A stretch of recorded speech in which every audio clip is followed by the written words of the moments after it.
J'avais peur en commençant ce SmackDown et pour le coup, j'ai été très surpris.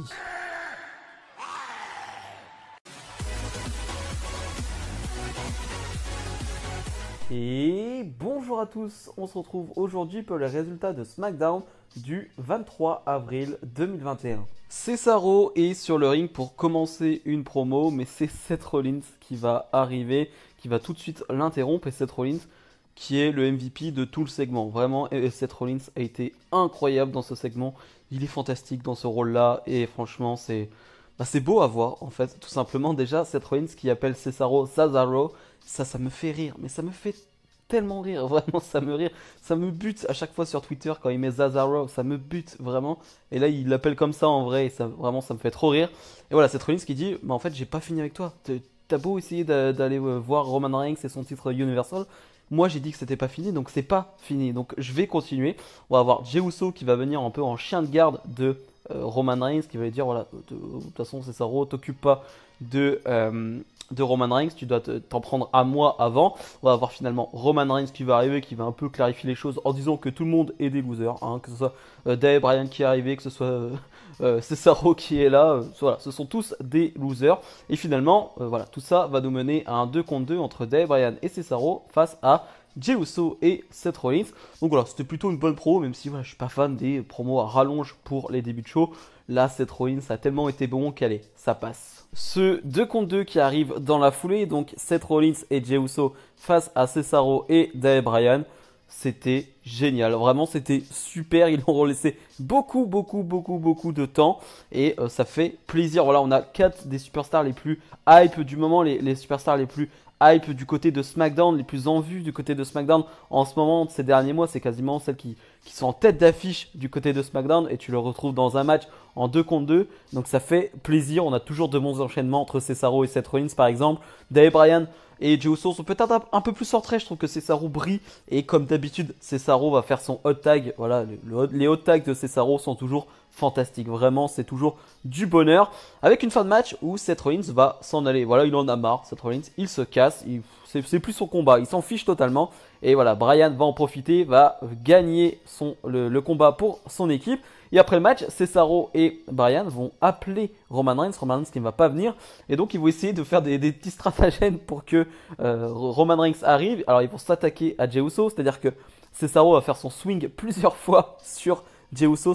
Franchement, cette séquence me fait beaucoup rire. Je me demandais un peu ce que je regardais, mais c'était très marrant. C'est-à-dire que tu as Cesaro qui fait son swing et tu as Daniel Bryan qui est sur le coin du ring et qui est assis avec un micro et qui compte, qui fait 1, 2, 3 et qui appelle Roman Reigns en même temps. Donc voilà, j'ai trouvé ça très drôle, j'ai trouvé ça très fun. Voilà, tout le segment et tout le match est plutôt réussi et voilà, vraiment j'ai passé un très bon moment. Tamina face à Nia Jax, 3 minutes de combat. Donc franchement, qu'est-ce que vous voulez que je vous dise? Bah y a rien. En fait, on va jouer sur des distractions de Reginald, de Shayna Baszler. Et c'est tout, parce que le match, bah, c'est vide, hein. En même temps, en 3 minutes, t'as pas le temps de faire grand chose. Et puis quand t'as Tamina et Nia Jax, bah, c'est compliqué de faire quelque chose. Je comprends toujours pas cette hype Tamina, cette hype sur ce combat féminin de WrestleMania. Je comprends toujours pas, j'essaie même pas de comprendre parce que je sais pas, c'est incompréhensible. Mais bref, il y a une hype Tamina quelque part, je ne sais pas où, mais en tout cas, il y a une hype Tamina. Et bref, on a donc ce combat avec une petite distraction. En fait, Nia Jax va être distrait par Reginald et Shayna Baszler, voilà, qui font des trucs à l'extérieur. Tamina en profite avec un super kick et un roll-up qui est mal fait. Oh là là, il est horrible ce roll-up, il vient un peu de nulle part. Elle vient l'attraper un peu à l'arrache, enfin, c'est très moche. Et Tamina va remporter ce combat. Je sais pas ce que ça veut dire, de toute façon, Shayna Baszler et Nia Jax sont les championnes par équipe, mais perdent chaque semaine. Voilà, franchement, je ne sais pas quoi dire d'autre. Apollo Crews défend son titre intercontinental dans une sorte d'open challenge. Voilà, sur Twitter, on nous avait annoncé qu'Apollo Crews allait défendre son titre intercontinental. On ne savait pas contre qui. C'est finalement Kevin Owens qui va affronter Apollo Crews. Et c'est un très bon combat. Et pour le coup, c'était mal parti. Je trouve que les 3-4 premières minutes, c'est lent. Il y a du collier de tête, il y a des lenteurs. Et je me dis, bon, j'espère quand même que ça va durer un peu plus longtemps parce que si ça se finit 2 minutes après, bah c'est pas terrible comme combat. Mais heureusement, ils leur ont laissé pas mal de temps et ce qui donne vraiment un excellent combat. Donc on enchaîne J'allais dire deux bons combats, mais on a eu Tamina contre Nia Jax. Mais en tout cas, après le tag team, là, on a ce combat 1 contre 1 qui est vraiment très bon pour un titre en plus.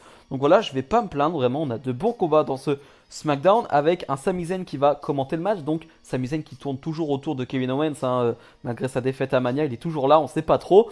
Et surtout, ce grand monsieur hein, qui est toujours là aux côtés d'Apollo Crews, on lui donne pas de prénom pour le moment. Alors voilà, c'était Dabakato. Je sais pas si il va s'appeler comme ça ou Baba Tunde, je crois. Voilà, il avait eu plusieurs noms, donc on ne sait pas pour le moment. Et il va jouer un rôle dans le match parce qu'il va distraire Kevin Owens. Et Apollo Crews va gagner avec un roll-up. Ce que je trouve dommage d'ailleurs parce que le match est tellement bon que tu as envie que ça se termine clean avec un bon truc. Et là, bah, comme d'habitude, hein, on essaye de faire que Kevin Owens bah, ne soit pas trop faible après ce combat. Donc on lui donne une défaite sur un roll-up. Mais est-ce que ça aide vraiment Apollo Crews? Je ne crois pas. Après le combat, en tout cas, Kevin Owens va se faire attaquer par ce grand monsieur. Et là va s'en suivre le meilleur moment, c'est-à-dire Sami Zayn qui va danser sur le corps qui ne bouge plus de Kevin Owens. Et il va danser pendant presque une minute, hein. Vraiment Sami Zayn qui danse au-dessus de Kevin Owens, il est trop fort. Vraiment il est trop fort. Je parlais de Seth Rollins qui est trop fort. Sami Zayn est trop fort et on ne mérite pas Sami Zayn. Aleister Black fait son retour. Alors oui, pas sur le ring, hein, c'est avec une petite vignette. On avait des rumeurs sur le fait qu'Aleister Black tournait des vignettes, tournait des petites vidéos pour SmackDown. Et bah c'est bien réel. Donc j'ai pas grand chose à dire sur la vignette en soi parce que c'est toujours du Aleister Black comme on a eu avant. C'est-à-dire que tu comprends pas où il veut en venir. Il y a beaucoup de métaphores, de trucs. Par contre, le visuel, les illustrations voilà, de cette vignette, c'est très joli. Vraiment, c'est très bien fait, c'est très joli. Très dark, hein, comme d'habitude, autour de Aleister Black. Mais voilà, j'ai pas grand chose à dire sur ça. Peut-être qu'au fur et à mesure, il y aura d'autres vignettes et on comprendra un peu mieux. Mais dans tous les cas, c'est très cool de revoir Aleister Black. Il y avait des doutes hein, sur le fait qu'il revienne, hein, peut-être qu'il est viré ou non. Et non, finalement il n'est pas viré, il est toujours prévu dans des programmes. Bon, dans des programmes, ça on ne sait pas encore, mais en tout cas, voilà, il y a quelque chose avec Aleister Black. On verra bien où ça nous mène, mais de savoir qu'il est là, bah moi ça me fait plaisir. Les Mysterio face à Otis et Gable, c'est un match qu'on a déjà vu des dizaines de fois, j'ai envie de dire, j'abuse, mais voilà, on l'a déjà vu, on a déjà vu des 1 contre 1, comme la semaine dernière entre Otis et Rey Mysterio. Et là c'est un combat très correct, voire bon, vraiment, je trouve que c'est vraiment bien en fait, c'est assez court mais c'est dynamique et c'est Chad Gable qui va quasiment tout faire dans ce combat, c'est-à-dire que la phase de domination c'est lui qui va l'avoir face à Dominique, hein, il va vraiment surdominer Dominique qui va prendre très cher pendant de longues minutes, mais la phase de domination de Chad Gable est très intéressante, elle n'est pas du tout ennuyante et c'est lui ensuite qui va prendre tous les coups des Mysterio parce que les Mysterio sont plutôt malins et vont faire en sorte que Otis soit, qui est l'homme fort, soit en dehors du match. Et donc les Mysterio vont faire de superbes enchaînements avec finalement un 619 de Rey Mysterio pour remporter ce combat. Voilà, d'habitude je suis assez sévère parce que c'est des combats qu'on voit toujours. Mais là je trouve que c'était sympathique, c'était court, c'était dynamique. C'était un bon moment. Le main event qui ne sera pas un match mais qui est un segment très intéressant je trouve. Avec Daniel Bryan et Cesaro qui sont sur le ring et qui attendent des réponses de la part de Roman Reigns. Cesaro qui veut challenger Roman Reigns pour le titre Universal et Roman Reigns va arriver et va dire à Cesaro non, tu ne mérites pas cette chance pour le titre, tu n'es pas à mon niveau, tu ne le seras jamais et il va surtout se tourner vers Daniel Bryan et lui dire toi je t'ai jamais aimé, je ne t'aime pas et je ne t'aimerai jamais mais je te donne une dernière chance et c'est vraiment la dernière, c'est la dernière chance que je te donne et quand tu vas perdre, je veux que tu ailles loin, vraiment c'est la dernière fois que je te verrai dans un match pour le titre. C'est vraiment la dernière fois. C'est ta dernière chance. C'est tout. C'est la dernière fois que je te verrai. Et j'ai bien aimé ce truc-là de Roman Reigns qui dit ok, je te donne cette chance, mais c'est fini. C'est fini après. Je te bats et je veux plus te voir. Ça, j'aime bien. Et Daniel Bryan qui va forcément accepter avec un Cesaro qui lui dit mais prends ta chance, mec. Donc la semaine prochaine, on aura Daniel Bryan face à Roman Reigns à SmackDown. Et il y a des rumeurs sur le fait, enfin, c'est Daniel Bryan lui-même qui l'a dit, que son contrat allait bientôt expirer, tout ça. Est-ce que ce serait pas un match final? Alors je sais, là je vais peut-être un peu trop loin, bien évidemment, mais est-ce que ce serait pas le dernier match de la carrière de Daniel Bryan du côté WWE? Je vais trop loin, je sais bien, mais voilà, la manière dont ça a été fait, de la manière dont Roman Reigns le dit, enfin je sais pas, moi ça m'a fait penser à ça, bien évidemment que je vais trop loin.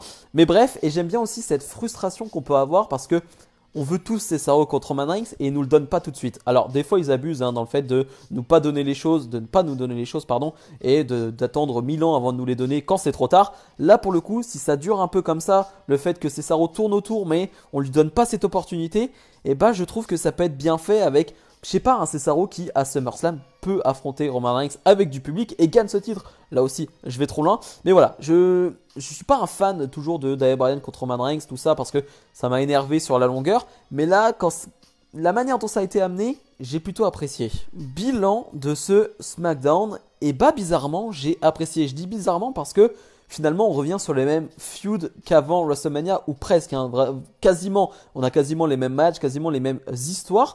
Mais je sais pas, je trouve que c'est plutôt bien amené. On a eu des bons matchs en plus sur ce SmackDown. Donc on va pas se plaindre, hein. Quand on a des bons matchs, on en a 2-3 qui sont plutôt pas mal. Et voilà, sur 2 heures de show, je vais pas me plaindre, vraiment pas. On a eu l'habitude de voir pire. Et je sais pas, je trouve qu'il y a eu le fait que ça dure 2 heures, hein, déjà, pas comme Raw qui dure 3 heures. Déjà, ça aide. Mais voilà, j'ai trouvé le show plutôt pas mal. J'en ai pas parlé, mais il y a eu un match qui est sorti de nulle part, hein, Bianca Belair contre Bayley qui aura lieu à WrestleMania Backlash. Parce que Bayley a fait une promo la semaine dernière pour parler un peu de Bianca Belair. Donc une promo te permet juste d'avoir une promo backstage en plus, hein, c'est même pas une promo sur le ring.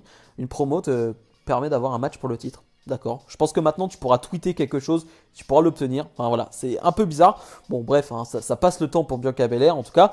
Mais voilà, en tout cas j'ai vraiment apprécié ce SmackDown. Dites-moi en commentaire ce que vous en avez pensé. Et comme d'habitude, n'hésitez pas à mettre le petit pouce bleu et à vous abonner.